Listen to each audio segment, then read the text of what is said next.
Hi friends, అందరూ నమస్కారం. Welcome to our channel. మనకి లేటెస్ట్గా రైల్వే నుంచి గ్రూప్ డి నోటిఫికేషన్ అనేది రిలీజ్ కావడం జరిగింది. క్వాలిఫికేషన్ అనేది 10th కాబట్టి తప్పకుండా అందరూ అప్లై చేయండి. ఈ నెల 22వ తారీఖు వరకు లాస్ట్ డేట్ కాబట్టి సో అప్పటి వరకు వెయిట్ చేయకుండా వీలైనంత త్వరగా అప్లై చేయడానికి ట్రై చేయండి. సో ఈ వీడియో పర్పస్ ఏంటి అంటే, ఎవరైతే ఆర్ఆర్బి గ్రూప్ డి తప్పకుండా నేను సాధించాలి, తప్పకుండా జాబ్ కొట్టాలి అనుకుంటున్నారో వాళ్ళ కోసం ఎగ్జామ్లో మంచి మార్క్స్ ఎలా సాధించాలి అనేది ఈ వీడియోలో తెలపడం జరుగుతుందన్నమాట. సో అందరూ చదివినట్టుగా మీరు కూడా కన్వెన్షనల్ మెథడ్ అంటే ఏంటి, ఇప్పుడు అర్థమెటిక్ అన్ని టాపిక్స్ చేసుకుంటూ పోవడం. సో చాలా టైం టేకెన్ అనమాట.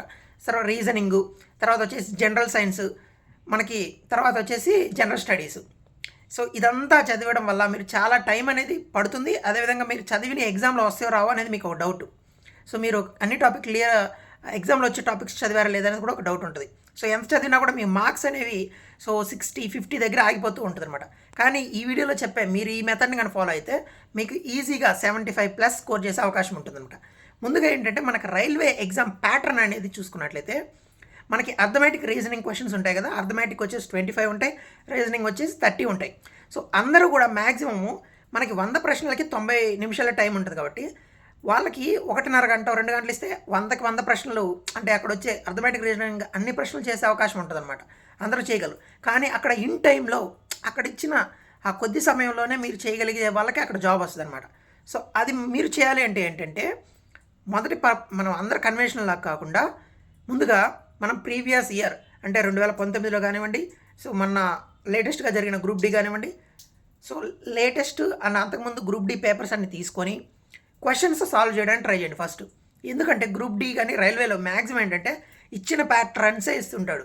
మ్యాక్సిమం అయ్యే ప్యాటర్న్స్ ఏం మారవు.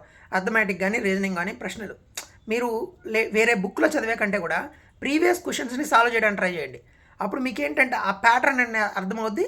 సో అవే మోడల్ ప్రశ్నలు, ఇప్పుడు మీరు ఒక ప్రశ్న చేశారు, అది చేయగలిగితే ఓకే, రెండో ప్రశ్న చేయలేకపోయారు, ఆ మోడల్ మీకు రాలేదని అర్థం అనమాట. సో మీరు ఖచ్చితంగా ఆ మోడల్ మీరు బుక్లో కానీ ట్రై చేయండి, నేర్చుకోవడానికి ట్రై చేయండి అనమాట.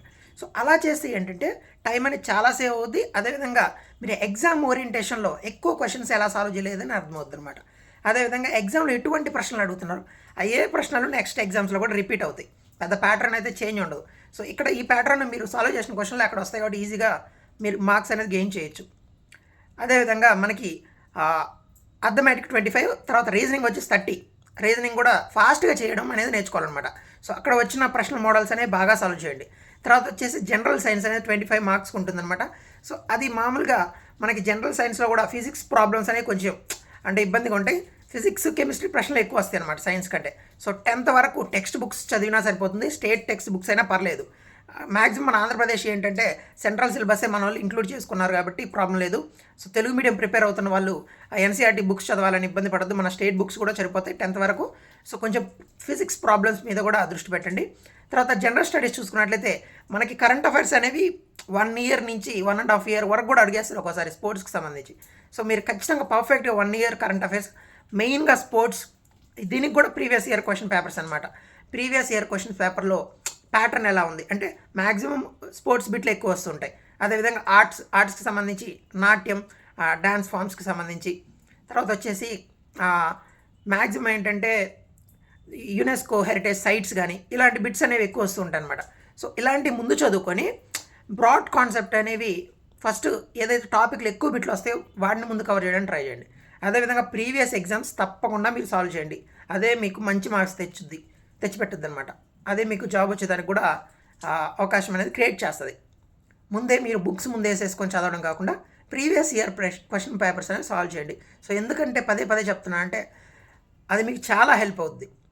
సో ఈ విధంగా కొన్ని సింపుల్ మెథడ్స్ అనేవి మనం ఫాలో అయితే తప్పకుండా ఒక 70 మార్క్స్ అనేది తెచ్చుకునే అవకాశం ఉంటుంది అన్నమాట. 70 పైన నెగిటివ్ మార్కింగ్ కూడా ఉంది కాబట్టి సో జాగ్రత్తగా ప్రిపేర్ అవ్వండి. All the best.